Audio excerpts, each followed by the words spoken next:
Olá, amigos, sejam bem-vindos a mais um vídeo do meu canal. Eu sou Lucas Knaip e vamos falar sobre Santos e Coritiba, que se enfrentaram hoje pela 29ª rodada do Campeonato Brasileiro. E o Santos vence por 2-1, consegue aí 3 pontos importantes que os tiram da 18ª para a 16ª posição, saindo momentaneamente da zona de rebaixamento.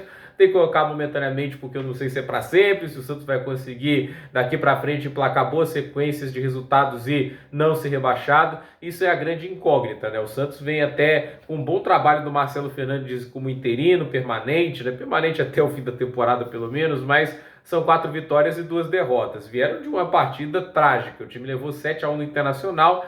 Mas é isso, né? Tem que ser recuperado essas pancadas, elas acontecem. Às vezes tem aquele jogo que nada dá certo, né?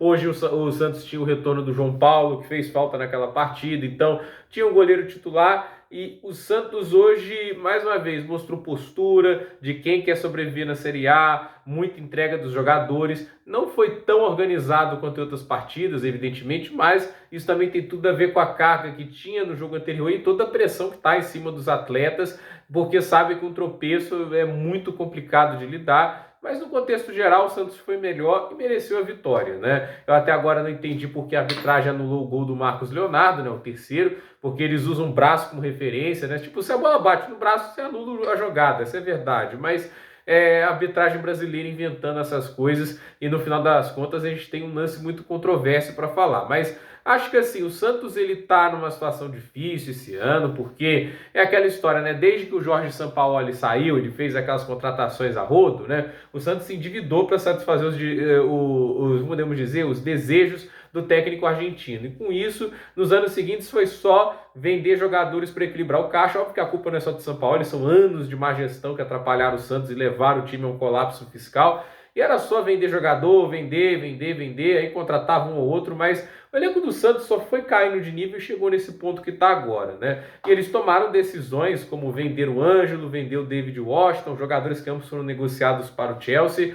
E nessas negociações eles ganharam mais de 20 milhões de euros, acho que deve ter chegado a quase 30. Se chegou a 30, é mais de 150 milhões de reais que eles conseguem para os cofres do clube, né? É óbvio que eles conseguem muito dinheiro, mas eles estão arriscando porque são jogadores que, por mais que sejam muito jovens e sejam promessas para o futebol, eles já estavam conseguindo contribuir de alguma forma com o time principal. Então, assim, o Santos abriu mão de muitos jovens talentos, fez, né, movimentações muito questionáveis na janela, mas tem um acerto que eles tiveram, foi a permanência do Marcos Leonardo, né? Porque esse garoto é muito talentoso e muito bom, teve propostas grandes da Roma, mas o Santos manteve ele e ele é um dos grandes motivos dessa recuperação da equipe, né? O cara tem marcado gols importantes, ele tem crescido nas adversidades e chama atenção para um jogador tão jovem. Inclusive, já até vemos lá o pessoal empolgando, porque já estão falando de Marcos Leonardo na seleção. Tudo bem que se o Rony foi convocado, o Marcos Leonardo também tem que ser, né? Mas a questão é, o Marcos Leonardo acho que é um projeto para 2026, a gente está precisando, né? Porque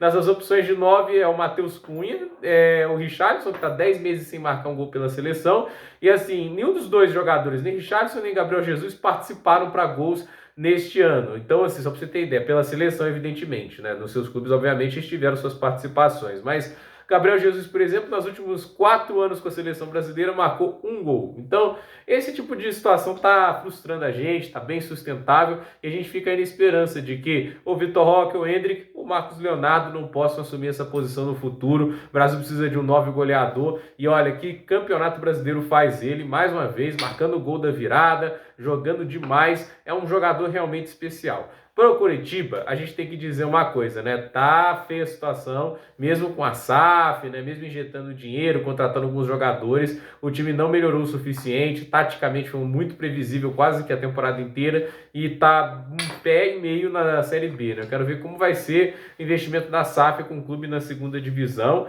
E assim, né? Segunda divisão, mais que você tenha dinheiro, é difícil convencer os jogadores a se juntarem ao clube e a esse projeto por lá. Então, vai ser um trabalho bem longo que a SAF do Coritiba vai ter que passar. Eu acho difícil demais eles conseguirem se recuperar dos pontos corridos, ainda mais pela falta de futebol, né? Nem pelo futebol jogado, pela falta de futebol jogado. Hoje nem foi uma partida desastrosa, porque o Coritiba teve seus momentos, mas no contexto geral, muito melhor o Santos e acaba conseguindo aí 3 pontos que o colocam à frente do Vasco e do Goiás no momento 16º colocado. A ver o que vai acontecer. Gente, por esse vídeo é isso. Dúvida nos comentários, deixe seu like, se inscreva no canal, compartilhe esse vídeo e até o próximo vídeo.